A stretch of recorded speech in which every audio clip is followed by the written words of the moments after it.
Rosy. This is Rosy Hardy Gardening.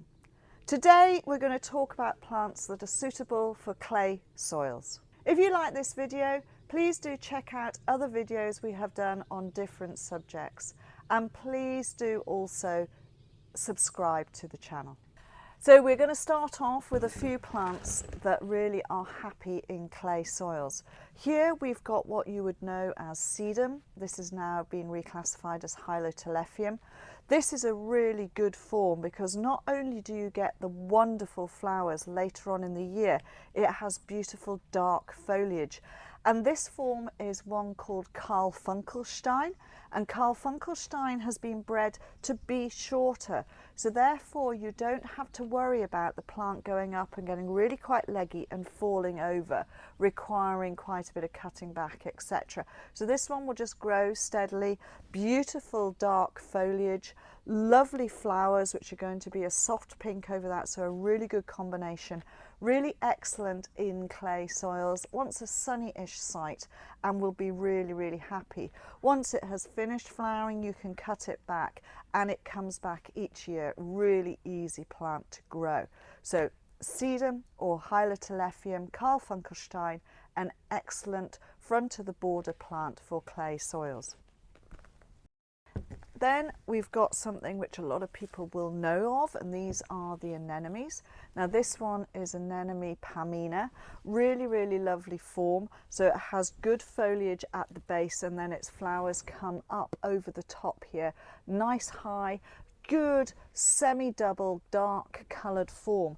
Now nearly all of the anemones known as Japanese anemones will grow in the clay soils because they are classified as being quite strong growing. Therefore they are able to cope with the harsh conditions that a clay soil gives you. So these are autumn flowering, really great plants. You can lift and divide and they do really well, and this Pamina is a lovely dark pink colour. Then we have this wonderful thing, this tall plant. This is Persicaria amplexicaulis Rosea. Lovely soft pink flower stems here, really spikes there, good foliage. This makes a really decent sized plant. It will take a bit of shade, and it is something that is really quite good because you get a good amount of foliage looking great. It has a long flowering season. Not only do you get the flower on as a single like this, but they branch and you get lots more flower up here. It is an insect attracting plant, so it's really good for the pollinators. Then once it has finished flowering, the flower stems are good for drying, and the foliage goes an amazing colour in the autumn, so it goes lovely oranges and reds, so it dies off really well, easy to divide, and this can go in any position. It really likes a clay soil. Moving on to something that is quite pretty and looks quite delicate. Lovely flower on this. This is a Leucanthemum. This is Leucanthemum Beaute Nivelloise, and this is really super lovely sort of shaggy flower heads. Now the Leucanthemums love clay soil. They make reasonable sized clumps. This form has much narrower foliage, therefore it can cope when the soil gets a little bit drier, but they are excellent, and again they just give you that light airy feel in a border, so that you've got something nice and white there. Lovely daisy flower on that. Then if you like plants which are quite tall and spiky and then giving us different foliage colour, you've got the Kniphophias. Again, these are really very good in clay soils.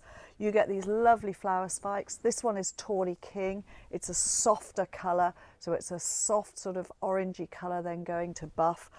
Very good narrow foliage. This doesn't make a massive clump, so it's a little bit easier in a smaller garden, but really great plant and giving you that height. Foliage stays low, flower is up above. So Kniphofia, Tawny King. So that is 5 plants which are really good, but as you know, being a horticulturalist, it's quite difficult to stop. So I decided to give you 6 plants, and now I've gone on to a shrub for clay areas, and this is Hydrangea. And the hydrangeas are actually really very, very good for clay soils. They want to go into a shadier spot. They all like to have a little bit of moisture in the spring, which is what your clay soil gives you, and you get this wonderful flower head. This is Hydrangea Kyushu. It's quite an older variety of breeding, and you get these lovely bigger flowers here and going through. So these are excellent for shady spots, clay soils, and you can just prune them to how you want them to grow. So they can either be a bigger shrub or a shorter shrub, depending on the space that you have available for them. Hopefully you've enjoyed these few plants that I have shown you. Please do subscribe to the channel.